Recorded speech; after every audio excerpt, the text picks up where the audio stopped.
Commentator نے، انگریزی میں تفسیر کرنے والے نے، قرآن کا انگریزی ترجمہ کرنے والے نے جب اس لفظ کی تعریف کی ہے تو کہا ہے to be conscious of God.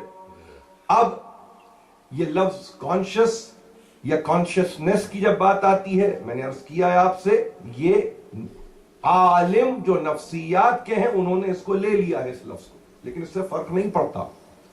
میرا مسئلہ دوسرا ہے اور وہ بھی حل ہو جائے گا آسانی سے. اچھے مفسر، اچھے کامنٹیٹرز لفظ گاڈ سے ذرا سا بچتے ہیں، بلکہ وہاں پہ آل مائٹی لکھتے ہیں. ہمارے پاس ہم لفظ گاڈ کا استعمال نہیں کرتے. To be conscious of God یعنی ایک وقت آئے to be conscious of Lord. تو آپ کہیں گے کہ فرق تو کچھ نہیں ہے، بات تو ایک ہی ہے. نہیں، کرسچینٹی میں گاڈ، لارڈ کچھ اور مفہوم اور کچھ اور معنی رکھتا ہے.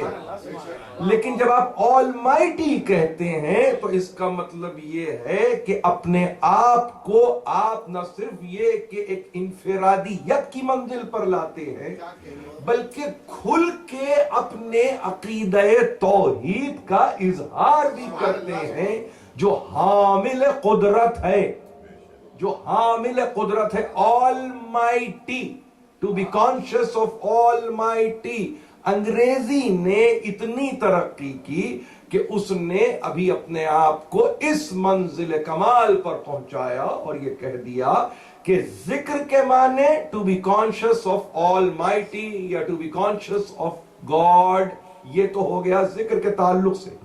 لیکن مجھے اطمینان یہ ہوا کہ جب اہل ذکر کی تعریف کی تو اس میں کوئی اضافہ نہیں کیا، بلکہ کہا those who are conscious of Lord, those who are conscious of God, those who are conscious of Almighty. یہ ایک اطمینان کی بات ہے جو میرے اور آپ کے لیے. اس کا مطلب کیا ہوا؟ اس کا مطلب یہ وہ افراد ہیں، یہ وہ رجال ہیں، یہ وہ اہل ذکر ہیں کہ جن کے سامنے نہیں، جن کے رخ حیات پر خدا ہی خدا ہے، جن کے تعلق سے یہ نہیں سمجھا جا سکتا آنے واحد کے لیے بھی کہ کبھی خدا ایک سورج کے طور پر طلوع ہوتا ہے اور کہیں جا کے غروب ہوتا ہے. نہیں، بلکہ ان کے تفکر و تدبر کے مطلع پر اس کا نور روشن ہے.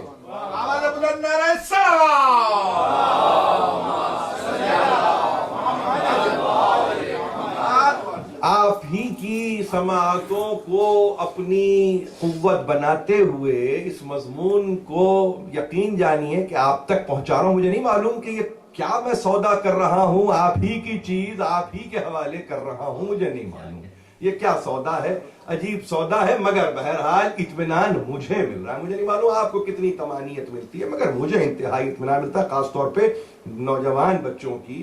جب میں صورتیں دیکھتا ہوں اور میں دیکھتا ہوں کہ وہ یہاں پہ حصہ بنے ہوئے، آج نہیں، یقین جانیے کل سمجھ میں آ جائے گی بات. گھبرانے کی ضرورت نہیں، گھبرانے کی ضرورت ہے. جبکہ آپ اس کو محفوظ کر رہے ہیں تو ظاہر ہے کہ میں اپنے لفظوں کا ذمہ دار ہوں، آپ اپنے کام کے ذمہ دار رہیے. ایک منزل پہ آ کے ہم دونوں مل جائیں گے. ذکر کے تعلق سے کہا کہ وہ احساس جو شعور میں ہر مقام پر، ہر منزل پر رہے، ذات واجب کے تعلق سے، اہل ذکر کے تعلق سے یہ کہا وہ کہ جن کے سامنے، جن کی نگاہوں کے سامنے، جن کے افکار کے سامنے، جن کے تدبر و تفکر کے سامنے ہمیشہ خدا جلوہ فگن ہے. کوئی ایسا مرحلہ، کوئی ایسا موقع ان کی زندگی میں آتا ہی نہیں کہ جب ان کے سامنے معبود حقیقی نہ ہو. تو اب جہاں نگاہوں کے سامنے پیدا کرنے والا ہو، ہر آن ہو، ہر لحظہ ہو، اور اپنی نئی شان بتلا رہا ہو، اپنی آن بتلا رہا ہو، تو وہاں پر تصور عصمت سمجھ میں آتا ہے، اس لیے کہ پھر وہاں گناہ کا تصور نہیں ہے، وہاں پہ عصیان کا تصور نہیں ہے، یعنی دیکھنے والا مسلسل دیکھ رہا ہے، اس کی نگاہ میں ہے آپ، اس کی نگاہ کے سامنے ہیں آپ، ہر آن وہ آپ کو مانیٹر کر رہا ہے۔ اگر یہ تصور شعور، ادراک، احساس کی منزل پر قائم ہو جاتا ہے تو پھر گناہ کا تصور باقی نہیں رہتا۔ یہی جھگڑا ہے جو مسلسل چل رہا ہے۔ دنیا حیران ہے ایسے کون ہوتے ہوں گے، یہاں الجھن یہ ہے، ایسے کون ہوتے ہوں گے کہ سوتے ہوں، جاگتے ہوں، چلتے ہوں، پھرتے ہوں، کھاتے ہوں، پیتے ہوں، جیتے ہوں، مرتے ہوں، ان کی نگاہوں کے سامنے ان کا خدا ہمیشہ رہتا ہے۔ ایسے کون ہوتے ہیں؟ تو ظاہر کہ ابن جریر طبری سے آپ سمجھنے کی کوشش تو نہیں کر سکتے نا، محمد ابن اسماعیل بخاری سے تو آپ سمجھنے کی کوشش نہیں کرتے نا۔ ان کو سمجھائے بھی تو وہی سمجھائے کہ جو پیغام کا لانے والا ہے، اور جب اس نے سمجھایا تو یہی کہا دیکھو یہ اہل ذکر تمہیں اگر سمجھ میں آئیں گے تو 24واں سورہ ہے سورہ نور، اس کو پڑھ کے دیکھو یہ کہاں ہے۔ پہلے تو یہ دیکھو یہ تذکرہ ہوتا کہاں ہے، فی بیوتن اذن اللہ ان ترفع ویذکر فیہا اسمہ۔ دیکھو یاد رکھو یہ گھر عجیب گھر ہے، مخصوص گھر ہے، جہاں پہ ہم نے اس تذکر کو بلند کر دیا ہے، ہم نے اس تذکرے کو رفعت دی ہے، اور وہ کسی ایک وقت کے لیے نہیں دی ہے، 5 نمازوں کے تعلق سے نہیں دی ہے، بالغدو والآصال، صبح و مساء وہاں پہ تذکرہ ہو رہا ہے، صبح و مساء وہاں پہ ذکر ہو رہا ہے۔ اور سنتے ہو گھر تو وہ ہیں، بتائیں ذکر کرنے والے کون ہیں؟ رجال لا تلہیہم تجارت ولا بیع عن ذکر اللہ اقام الصلاۃ وایتاء الزکاۃ یخافون یوما تتقلب فیہ القلوب والابصار۔ یہ سنو تو صحیح، گھر بتایا، پتہ بتایا، اب رہنے والوں کے متعلق بھی سنو۔ پتہ بتانے سے کام نہیں چلتا، کعبے کا پتہ معلوم ہے، بت تھے، بت تھے، کعبے کا پتہ معلوم تھا، مگر کعبے کے پتہ معلوم ہونے سے کوئی فرق نہیں پڑتا، وہاں بت تھے جو ایستاد تھے۔ لیکن ایک مرتبہ سنو تو صحیح، ان گھروں کے مکین کون ہیں؟ مکان تک نہ رکو، مکین تک پہنچو۔ مکان تک پہنچنے سے کچھ نہیں ہوگا، تم سمجھ رہے ہو مکان تک پہنچو گے منزل مل جائے گی، مکین تک پہنچو منزل ملے گی۔ یہ بیت ہیں جن پہ اللہ نے اجازت دی ہے، اجازت، اس کے اذن سے ذکر ہو رہا ہے، بدون اذن الہی اس کا ذکر قائم ہی نہیں ہوتا۔ اللہ نے اذن دیا، اذن ان کو ملا جن کے شعور، احساس، حواس، ادراک میں ہمیشہ خدا رہا ہے، وہاں ان کو اذن ملا۔ اس اذن کے نتیجے میں صبح و مساء تذکرہ ہو رہا ہے، اس کی تمجید ہو رہی ہے، اس کی تسبیح ہو رہی ہے، اس کی تقدیس ہو رہی ہے۔ اس طرح سے ایک مرتبہ ذکر کرنے والے ذکر کر رہے ہیں، سنتے ہو وہ کون ہے؟ رجال، وہ مردان خدا ہیں، لا تلہیہم تجارت ولا بیع عن ذکر اللہ، عن ذکر اللہ۔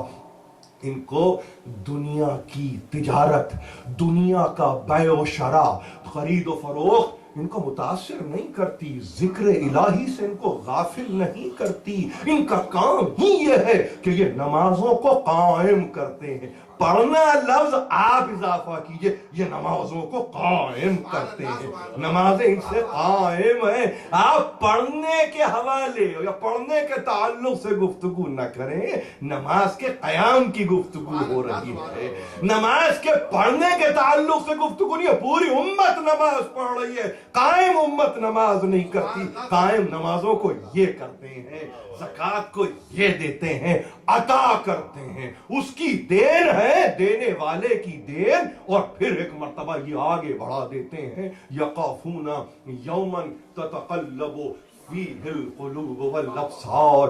یہ ان کی نگاہ میں جو خدا رہتا ہے، نتیجے میں ہر آن خشیے میں مبتلا رہتے ہیں، خوف کے عالم میں رہتے ہیں. پیدا کرنے والے کا خوف, پالنے والے کا خوف, وہ جس کی بارگاہ میں رجعت کرنا ہے اس کا خوف. یخافون یوما تتقلب فیہ القلوب والابصار, اس دن سے خائف رہتے ہیں کہ جب قلوب اور ابصار کو پلٹ دیا جائے گا, منقلب کر دیا جائے گا. یہ کون ہے, یہ کون ہے, دنیا کو کون سمجھ میں آئے, کیسے سمجھ میں آئے, کون یقین دلائے.